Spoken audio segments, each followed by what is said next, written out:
Hello, welcome to magnetic study creating the ways of cracking competitive exams.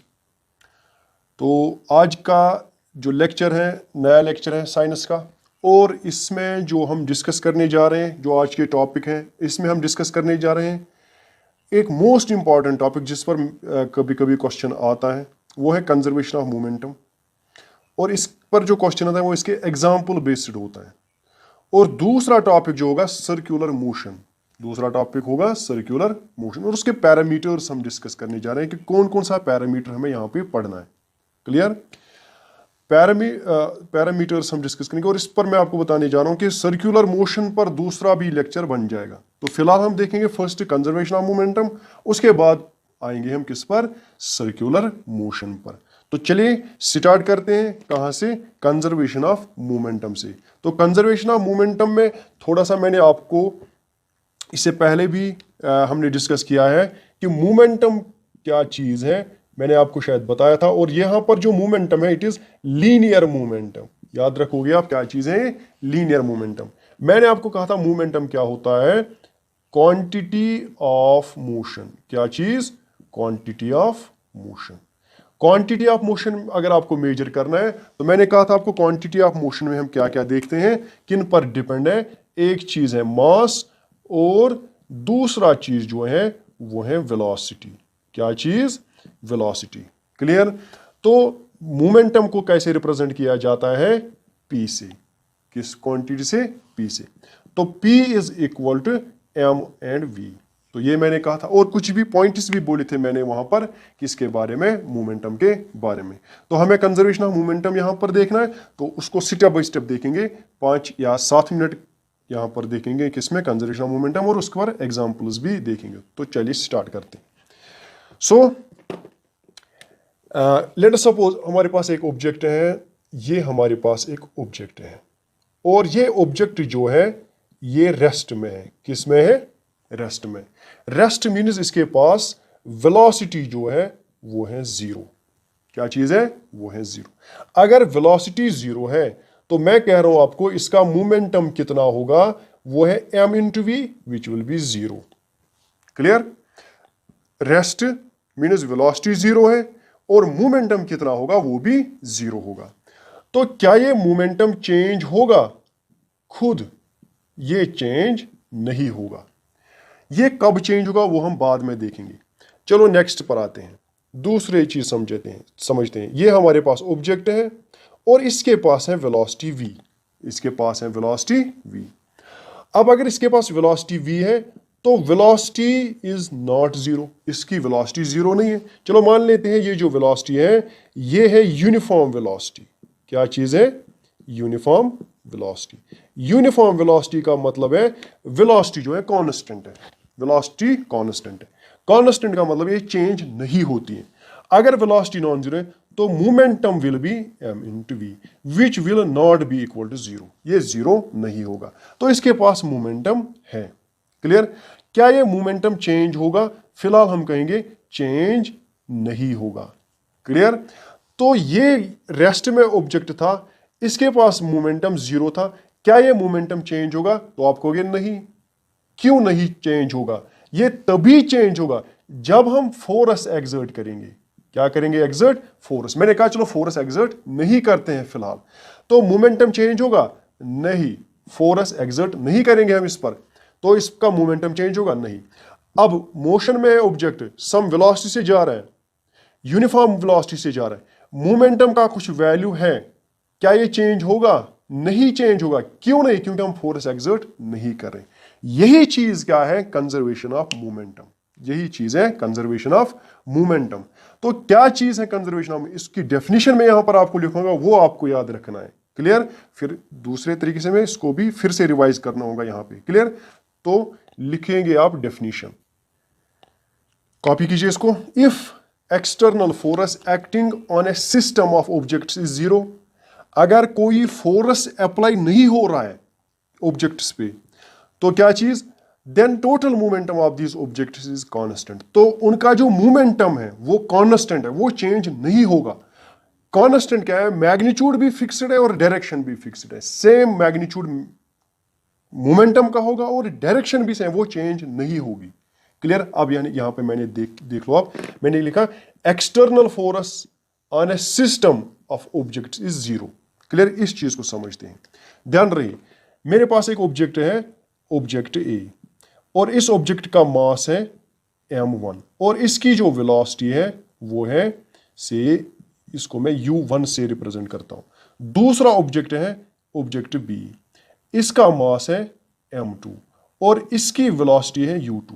अब मुझे बताओ इन दोनों का जो मोमेंटम है वो कितना है, m1 u1 और इसका मोमेंटम m2 u2। तो एक सिस्टम कंसीडर करते हैं, दोनों को साथ में लेते हैं, तो टोटल मोमेंटम कितना है, तो दोनों का एडिशन होगा m1 u1 plus m2 u2। अब इन दोनों ने आपस में इंटररिएक्शन किया। इंटररिएक्शन का मतलब इसने इस पर फोर्स एक्सर्ट किया, इसने इस पर वापस फोर्स एक्सर्ट किया। अब इसका मोमेंटम चेंज होगा, इसका मोमेंटम चेंज होगा, इंडिविजुअली दोनों का मोमेंटम चेंज होगा, लेकिन जो सिस्टम है ये होल सिस्टम, यानी कि जब हम इनका फाइनल मोमेंटम दोनों का एडिशन करेंगे फाइनल मोमेंटम का, मान लो ये ऑब्जेक्ट ए है, अब जब इन्होंने इंटरएक्शन किया, इसने इस पर फोर्स एक्सर्ट किया, इसने वापस इस पर फोर्स एक्सर्ट किया, तो फोर्स एक्सर्ट करने से इसकी वेलोसिटी चेंज हुई, तो मैं कह रहा हूं इसकी वेलोसिटी अब v1 है, और दूसरे ऑब्जेक्ट b की भी वेलोसिटी चेंज होगी, तो इसकी वेलोसिटी v2 है। अब देखो इन दोनों का मोमेंटम कितना है, m1 v1 plus m2 v2। ध्यान में रहिए, मैंने कहा टोटल मोमेंटम, और यही कंजर्वेशन ऑफ मोमेंटम क्या कह रहा है, ये दोनों जो मोमेंटम्स है ये सेम है। क्लियर, इंडिविजुअली मोमेंटम चेंज हुआ इसका, इंडिविजुअली मोमेंटम चेंज हुआ इसका, क्योंकि आपस में इसने इस पर फोर्स एक्सर्ट किया, इसने लेकिन एज ए होल दोनों अगर हम लेंगे तो मोमेंटम चेंज नहीं होगा। Means m1 plus m1 u1 plus m2 u2 will be equal to this, इसका जो वैल्यू होगा वो इस वैल्यू के बराबर होगा। क्लियर, बट याद रखिए u1 u2 v1 v2 ये चारों डिफरेंट थिंग है, ये चारों डिफरेंट वेलोसिटीज हैं। क्लियर, आई होप आप लोगों ने गेटअप किया होगा। क्लियर, इसकी कुछ एग्जांपल्स मैं देता हूं, उसके बाद सर्कुलर मोशन पर आते हैं। 3 एग्जांपल्स मैंने यहां पे लिखे, simple 3 examples. Recoil of gun, recoil of gun में क्या है, जब आप गोली चलाते हो गन से तो गोली आगे बढ़ती, पहले तो गोली और गन एक ही सिस्टम है, दोनों गोली गन के अंदर है। क्लियर, गोली गन के अंदर है, दोनों रेस्ट में है, तो मोमेंटम कितना है, रेस्ट मीन्स मोमेंटम जो है वो है 0। क्या चीज है, मोमेंटम है 0। जब हमने फायर किया, फायर से बुलेट आगे जा रही है, फॉरवर्ड डायरेक्शन में मूव कर रही है। अगर फॉरवर्ड डायरेक्शन में मूव कर रही है तो इसके पास वेलोसिटी है, वेलोसिटी है तो मोमेंटम है। अब इसके पास तो मोमेंटम है, पहले तो 0 था, इनिशियल मोमेंटम 0 था, अब फाइनल मोमेंटम भी 0 होना चाहिए। तो इसका मतलब है अगर बुलेट में मोमेंटम आया इस डायरेक्शन में, तो गन में भी मोमेंटम आना चाहिए अपोजिट डायरेक्शन में। किसमें, अपोजिट डायरेक्शन में। तो उसकी वजह से क्या होता है, जो गन है वो पीछे की ओर उसको धक्का लग जाता है, रिकॉइल जाता है, उसको पीछे की डायरेक्शन में वेलोसिटी मिलती है और वो पीछे चला जाता है गन। और ये क्यों होता है, it is due to in order to conserve linear momentum, to conserve linear momentum। इस पर क्वेश्चन किस तरह का आता है, तो आपको ये लिखा होगा, recoil of gun is based on following principle। नीचे लिखा होगा Newton third law, Newton second law, conservation of momentum, conservation of mass. तो आपको याद रखना चाहिए कि ये कंजर्वेशन ऑफ मोमेंटम की वजह से रिकॉइल हो जाता है। दूसरा मैं आपको बताने जा रहा हूं, रॉकेट प्रोपल्जन। जब हम रॉकेट को लॉन्च करते हैं, जब नासा वाले रॉकेट को लॉन्च करते हैं तो पहले वो रेस्ट में होता है, तो इसका मतलब है मोमेंटम कितना होता है, 0। उसके बाद वो इग्निशन देते हैं, फ्यूल को जलाते हैं और रॉकेट आगे बढ़ जाता है, तो फ्यूल जो है, इजेक्टिंग गैसेस जो है वो पीछे की ओर निकलते हैं। तो जितना मोमेंटम इसको मिलता है आगे, उतना ही मोमेंटम इसको पीछे वाले डायरेक्शन में मिलता है। दोनों का एडिशन करते हैं तो 0 मिलता है, क्योंकि इनिशियल मोमेंटम भी 0 है।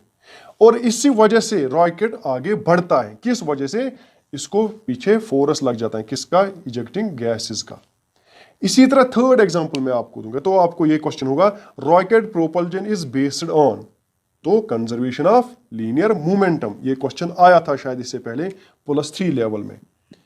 Rocket propulsion is based on, तो उसमें लिखा था Newton third law, conservation of momentum, conservation of mass, Newton second law, तो आपको याद रखना चाहिए it is based on conservation of linear momentum. एक और कॉमन एग्जांपल आप देख रहे होंगे, जब आप बोट में होते हो तो आप शोर की तरफ जाते हो, जंप करते हो, तो बोट पीछे जाते हैं, उसको पीछे से थोड़ा सा पीछे जाती हैं। क्लियर? वो क्यों जाती हैं पीछे? क्योंकि अभी आप बोट में थे, तो दोनों फॉर एग्जांपल रेस्ट में थे, रुके हुए थे। क्लियर? अब आपने क्या किया, आप पर्सन ने क्या किया, इसने शोर की ओर जंप किया। जंप मीन्स इसको वेलोसिटी मिली, इसको क्या मिली? वेलोसिटी। अब अगर इसको वेलोसिटी मिली तो इसके पास मोमेंटम मिला, तो बोट को भी मोमेंटम मिलना चाहिए। अब बोट को मिलेगा और ये पीछे की ओर जाएगी, अपोजिट डायरेक्शन में जाएगी। क्यों जाएगी अपोजिट डायरेक्शन में? In order to conserve linear momentum. Linear momentum को कांस्टेंट रखना था, पहले 0 था और लास्ट में भी 0 होगा। क्यों? जितना मोमेंटम पर्सन को आगे मिल रहा है उतना ही मोमेंटम बोट को रिवर्स डायरेक्शन मिल रहा है। दोनों का एडिशन करते हैं तो 0 मिलेगा। क्लियर हुआ? आई होप आप लोगों ने ये लिया होगा, गेटअप किया होगा किसके बारे में? मोमेंटम के बारे में। नेक्स्ट पर आते हैं सर्कुलर मोशन पर। तो अगर कोई पहली बार ये सुन रहा है ना ये वीडियो, तो उसको ये समझ नहीं आएगा।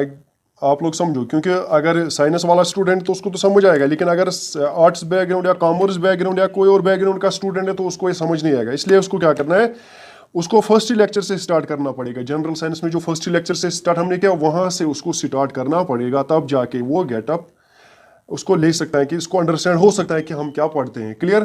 तो सर्कुलर मोशन पर आते हैं। सर्कुलर मोशन अभी तक हमने पढ़ा है लीनियर मोशन, अब हम पढ़ने जा रहे हैं क्या चीज? Circular motion. तो सबसे पहले मैं आपको बताने जा रहा हूं यहां पर क्या चीज होती है सर्कुलर मोशन, किसको हम कहेंगे सर्कुलर मोशन। तो यहां पर मैं डेफिनेशन लिखूंगा सर्कुलर मोशन की, वो आप याद रखोगे, उसके बाद कुछ पॉइंट्स बताऊंगा, उसके बाद आगे बढ़ते हैं। सिंपल डेफिनेशन मैंने लिखी, क्या लिखी? If objective moves in a circular path, अगर एक ऑब्जेक्ट सर्कुलर पाथ पे मूव कर रहा है, दैट मींस ये कौन सी टाइप ऑफ मोशन है? सर्कुलर मोशन है। क्लियर?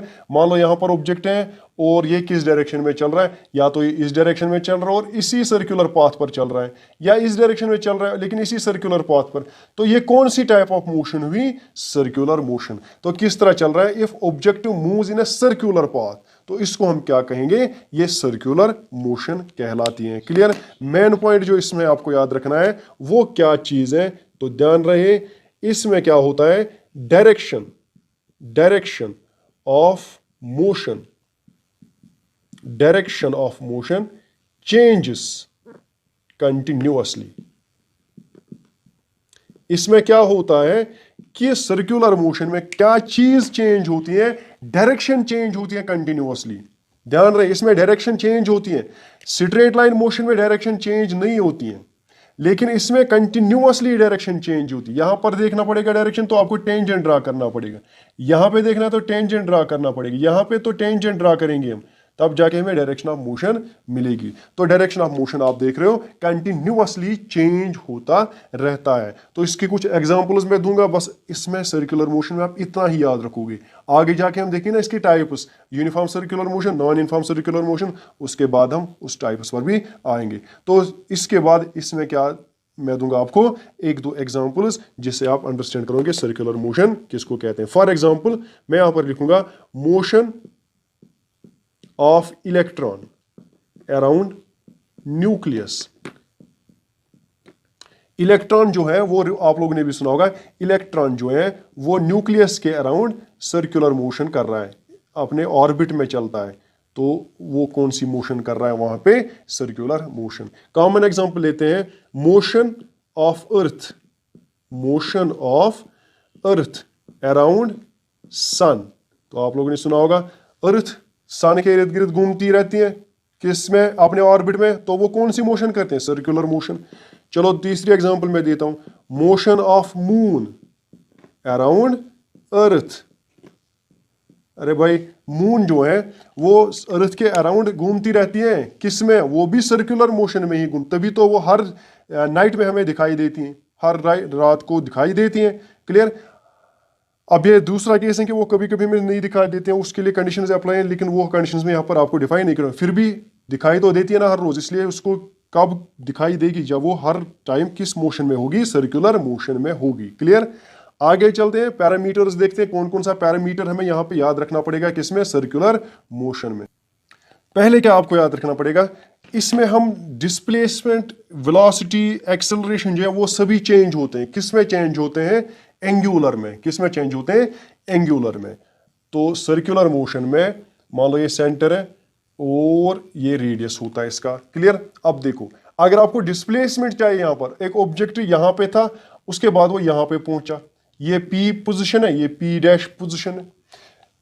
पहले यहां पे था, अब यहां पे पहुंचा। मुझे बताओ इसका डिस्प्लेसमेंट कितना है? तो आपको यहां पर क्या करना पड़ेगा? स्ट्रेट लाइन डिस्टेंस मेजर नहीं करनी है, तो यहां पर एक अलग तरीके का डिस्प्लेसमेंट मेजर किया जाता है। उस डिस्प्लेसमेंट को कहते हैं एंगुलर डिस्प्लेसमेंट। तो एंगुलर डिस्प्लेसमेंट होता है क्या है? Angle turned by radius along circular path. मैंने कहा इनिशियल पोजीशन ये है, तो रेडियस ये रहा। अब इसकी नेक्स्ट पोजीशन P डैश है, अब रेडियस ये रहा। तो इन दोनों रेडियस के बीच में जो एंगल बन जाता है उसको थीटा से रिप्रेजेंट किया जाता है, और वही क्या चीज होता है? Angular displacement. क्लियर हुआ है? तो एंगुलर डिस्प्लेसमेंट क्या चीज है? Angle turned by radius along circular path. अब इसका यूनिट जो होता है, इसका यूनिट याद रखोगे आप, इसका यूनिट होता है रेडियन। क्या होता है? रेडियन। क्लियर हुआ है? रेडियन यूनिट होता है इसका। इसी तरह दूसरा पॉइंट आपको यहां पे याद रखना पड़ेगा, एंगुलर वेलोसिटी। एंगुलर वेलोसिटी, और एंगुलर वेलोसिटी को रिप्रेजेंट किया जाता है W से, स्मॉल w, इसको ओमेगा बोलते हैं। क्लियर? तो क्या चीज है एंगुलर वेलोसिटी? तो सीधे वापस आते हैं किस पर? स्पीड, स्पीड या वेलोसिटी पर। उस वक्त मैंने क्या कहा था? Velocity displacement by time. अब यहां पर क्या चीज रहेगा एंगुलर वेलोसिटी में? Angular displacement. Angular displacement divided by time. तो omega will be equal to, angular displacement को थीटा से रिप्रेजेंट किया था, theta divided by T. Clear? तो ये चीज आपको याद रखनी पड़ेगी। तो इसका यूनिट क्या रहेगा फिर? इसका यूनिट रहेगा रेडियन डिवाइडेड बाय सेकंड, क्योंकि टाइम का है सेकंड, रेडियन बाय सेकंड है। क्लियर? नेक्स्ट पॉइंट इसमें क्या याद रखना पड़ेगा आपको? That is angular acceleration. Angular acceleration. तो क्या चीज है एंगुलर एक्सेलरेशन? एंगुलर एक्सेलरेशन, तो यहां पर मैं लिखूंगा angular acceleration is angular velocity bye acceleration. तो वेलोसिटी बाय टाइम होता है, यहां पर एंगुलर है तो एंगुलर वेलोसिटी बाय टाइम। अब एंगुलर एक्सेलरेशन को अल्फा से रिप्रेजेंट किया जाता है। Alpha is omega divided by T, angular velocity divided by time. अब एंगुलर वेलोसिटी डिवाइड, यूनिट क्या रहेगा इसका? तो यूनिट इसका रहेगा शाबाश, radian divided by second square. Radian divided by second square. Clear? I hope आप लोगों ने इतना कुछ लिया होगा। अब एक दो पॉइंट्स और डिस्कस करेंगे, उसके बाद आगे चलते हैं। ये जो दो पॉइंट्स हैं ये ज्यादा यूज होते हैं किसी भी, खाली फिजिक्स में ही नहीं बल्कि किसी भी रीजनिंग में भी आपको ये यूज होंगे। तो टाइम पीरियड क्या चीज है? Time period, what do you mean by time period? तो याद रखोगे आप, टाइम टेकन, इसमें आपको ये चीजें याद रखनी पड़ेगी। Time taken by object, time taken by object to complete one revolution. अब देखो इस चीज को समझते हैं। मैंने क्या कहा? Time taken by object to complete one revolution. अब अगर कोई ऑब्जेक्ट क्या कर रहा है? सर्कुलर मोशन कर रहा है। क्या चीज कर रहा है? Circular motion. अब उसने कितना टाइम लिया है यहां से जाके यहां तक वापस आने में, कितना टाइम लिया है? तो उस टाइम को क्या कहते हैं? Time period. अब एक क्वेश्चन मैं आपको यहां पे दूंगा, उस क्वेश्चन को आप उस क्वेश्चन को आंसर दोगे। तो क्वेश्चन क्या है? क्वेश्चन इस तरह से है, टाइम पीरियड ऑफ अर्थ। आपका क्वेश्चन जो है वो है ये कि टाइम पीरियड ऑफ अर्थ क्या है। दूसरा क्वेश्चन मैं आपको दूंगा, time period of moon. Time period of earth means time taken by earth to complete one revolution around sun. एक कंप्लीट रेवोल्यूशन होने के बाद कितना टाइम लिया है अर्थ ने। इसी तरह मून ने अर्थ के इर्द गिर्द कितना टाइम लिया एक कंप्लीट रेवोल्यूशन कंप्लीट करने में, इसको कहते हैं टाइम पीरियड। तो यहां से स्टार्ट किया, फिर यहाँ से चला, यहाँ से चला, यहाँ से चला, यहाँ पे वापस आया। तो जितना टाइम इसने यहाँ से यहाँ तक चलने में लिया कंप्लीट रेवोल्यूशन के लिए, उसको क्या कहते हैं? Time period. तो ये दो क्वेश्चंस का आंसर आप कमेंट्स में लिख सकते हो। नेक्स्ट पर आते हैं, दूसरा पॉइंट जो यहाँ पे देखना है वो क्या चीज़ है? फ्रीक्वेंसी। काफ़ी लोगों को ये फ्रीक्वेंसी जो है, इसमें काफ़ी प्रॉब्लम्स होते हैं कि फ्रीक्वेंसी डिफाइन नहीं होते हैं। तो मैं आपको इसको ईजी बनाता हूँ, फ्रीक्वेंसी को कैसे डिफाइन किया जाता है। तो मैं कह रहा हूँ frequency is number of revolutions. क्या चीज? Revolutions completed, number of revolutions completed in 1 second. क्या चीज? इन 1 सेकंड। 1 सेकंड में कितने रेवोल्यूशंस कंप्लीट होंगे, कितने रेवोल्यूशंस कंप्लीट होंगे, उसको हम क्या कहेंगे? उसको हम कहेंगे फ्रीक्वेंसी। क्या चीज? फ्रीक्वेंसी। टाइम पीरियड जो है ये कैपिटल टी से रिप्रेजेंट होता है। किसे? कैपिटल टी से, कैपिटल टी से। और फ्रीक्वेंसी को आप स्मॉल एफ से रिप्रेजेंट करोगे, या इसके दूसरा जो है वो है इस तरह से न्यू, इसका सिंबल कहते हैं न्यू। क्लियर? या कोई इस तरह से भी यूज करता है। तो आप फ्रीक्वेंसी को एफ से रिप्रेजेंट करोगे, स्मॉल एफ से, तो इजी होगा आपके लिए। क्लियर? तो completed in 1 second, number of revolutions completed in 1 second. अगर मैं कहूं इसने 1 सेकंड में 15 रेवोल्यूशंस कंप्लीट किए, क्लियर, इसकी फ्रीक्वेंसी कितनी है? 15 रेवोल्यूशंस पर सेकंड, यानी कि 15 पर सेकंड। पर सेकंड मीन्स सेकंड इनवर्स। और इस सेकंड इनवर्स को क्या कहते हैं? Hertz, HERTZ। तो इसका जो यूनिट है टाइम पीरियड का यूनिट रहेगा सेकंड, क्योंकि ये टाइम टेकन है। अब फ्रीक्वेंसी क्या है? Number of revolutions completed per second. तो number of revolutions means frequency जो है ये है 1/T, 1 टाइम पीरियड। इसकी फॉर्मूला है फ्रीक्वेंसी इज 1/T। देखो फ्रीक्वेंसी इज 1/T। अब अगर मैं कहूं कि ये इसका जो यूनिट रहेगा वो रहेगा 1/सेकंड, तो ये हो जाता है सेकंड इनवर्स, और इसी को नाम दिया गया है हर्ट्स। क्या नाम दिया गया है? हर्ट्स। तो आप लोगों ने सुना होगा ना कि frequency of light is 10⁻14 hertz. तो मीन्स 10⁻14 ऑसिलेशन, रेवोल्यूशन कंप्लीट करते हैं लाइट, वो भी कितने समय में? 1 सेकंड में। क्लियर? तो यही चीज है फ्रीक्वेंसी। क्या चीज है ये? फ्रीक्वेंसी। एक दो रिलेशन इसमें, अब रिलेशन आप लोगों ने देखी, F is 1/T, F is 1/T। अगर आपको टाइम पीरियड गिवन होगा तो आपको फ्रीक्वेंसी उसका इनवर्स करना पड़ेगा, 1/T। अब इसी को थोड़ा सा इस तरह से भी लिख सकते हैं ना हम, 1F इज 1/T। तो मैं लिखूंगा T इज 1/F, ये भी लिख सकता हूं, या मैं लिखूंगा T इंटू F इज 1। तो ये भी तो सही है। T इक्वल्स F यहां लिया, T यहां लिया। क्लियर? T इज 1/F, या F को यहां लिया, 1 को वही रहने दिया, T इंटू F इज 1। दोनों का प्रोडक्ट कितना होता है? हमेशा 1 होता है। ये भी 1-2 बार शायद आया था। टाइम पीरियड और फ्रीक्वेंसी का जो प्रोडक्ट होता है वो कितना होता है? 1 होता है, 2 होता है, 3 होता है कि 4 होता है? हमेशा 1 ही होता है। क्लियर? याद रखोगे आप। नेक्स्ट पॉइंट पर आते हैं। देखो नेक्स्ट पॉइंट में मैंने बना दिया यहाँ पर सर्कुलर पाथ। एक ऑब्जेक्ट जो है वो यहाँ से स्टार्ट किया उसने पॉइंट P से। क्लियर? और उसके बाद वो फॉर एग्जांपल वापस पॉइंट P पर ही आए, लेकिन इस रास्ते से गया और यहाँ पे वापस आए। मुझे कोई बताएगा उसका एंगुलर डिस्प्लेसमेंट कितना है, थीटा कितना है उसका? तो आपको क्या सर, थीटा जो है यानी कि उसने कितना एंगल ट्रेस किया जब उसने पॉइंट P से स्टार्ट किया, उसके बाद यहाँ गया, यहाँ गया, यहाँ गया, फिर वापस आए। देखो जब वो यहाँ पहुंचेगा तो कितना एंगल ट्रेस किया? 90। जब वो यहाँ पहुंचेगा तो कितना एंगल ट्रेस किया? 180। जब वो यहाँ पे पहुंचेगा तो कितना एंगल ट्रेस किया?